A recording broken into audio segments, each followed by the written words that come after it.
Trevor, welcome to Stockholm, Sweden. Now, you have fought in Europe before, and it was a successful trip.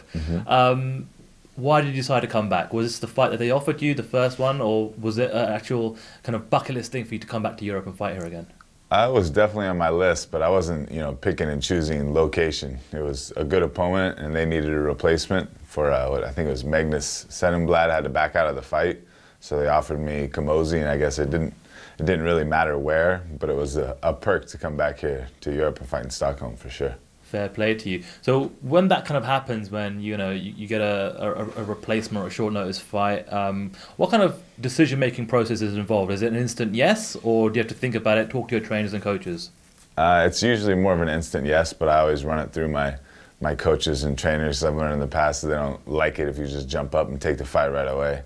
Give it a day to think about it. I mean, we probably got back to him within an hour. We were at the gym. I got the call. I talked to coach. He said, absolutely, let's jump on it. So it was a quick turnaround, a big name, and a fight that I've expected to happen for a little while. We've kind of been on similar cards, and we've both been around for a long time. So when you come to Europe, what are the kind of things that you got to change in terms of sleeping pattern, diet, nutrition? Is that something that kind of you got to really prepare and plan for ahead of time? A little bit, not too bad, man. I just kind of come in and hit it what I got 5-6 days before. I'm kind of suffering a little bit from it now. It's when do you sleep? When do you take a nap? God, I'm going to skip the nap so I can sleep well tonight. So I changed the pattern a little bit back home as far as when we're training, when we're sparring. But I like to get accustomed when I'm out here. And the food's always kind of a shock, especially when you guys got delicious, salty food, meats, greasy things that I want to eat. So I think in the future I'm going to start packing more stuff with me, maybe take a little grill so I can, cook the easy scrambled eggs and chicken and stuff in my room. So. Not a bad idea. There's an interesting stat when I look at you and Chris Camozzi. He is 6 years your junior, but he has almost double the number of pro fights. So, I mean, in comparison to his career and his path, do you think that it was good for you to kind of space out the fights over your career, and perhaps has it been a detriment to Chris having packed so much in such a short amount of time? Yeah, I haven't looked at his career too much. I know he's had a ton of fights. I was older when I started this, so God, how was I? I was 27, 28. I don't know, there's different paths for everybody. So everybody's an individual, so how that's affected him. I know this is his third stint in the UFC, so he's been around for a long time, and I can't say that's going to affect him. I think it affects everybody a little differently, and we all have our paths. I was a late starter, and I've been, I don't know, I'm just now finding a gym, too, that I'm very comfortable at. I was very loyal. I think people can be loyal to a fault where you stay in a gym where you don't necessarily grow, you don't have the partners, and you're not doing the things you need to do.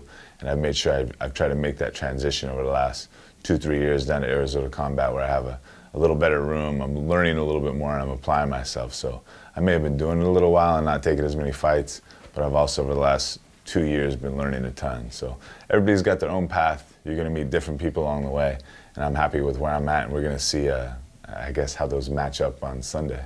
You said that you got your eye on him for a while. You've been, fighting on the same card. So what does Chris bring to the table, and what do you need to be aware of before you kind of head into this fight? Without giving too much away, everybody knows he's kind of a stand-up clinch guy. He's had a weakness in the wrestling in his last couple of fights. So, he's going to be more scary, I guess, in the stand-up, looking for his tight clinches, looking to keep that distance, looking to throw the elbows.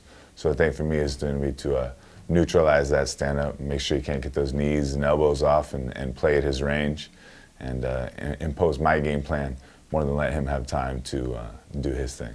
And when you close your eyes and kind of envision the fight playing out in your head, in the most ideal, situation ever, what would be the best way for you to win this fight?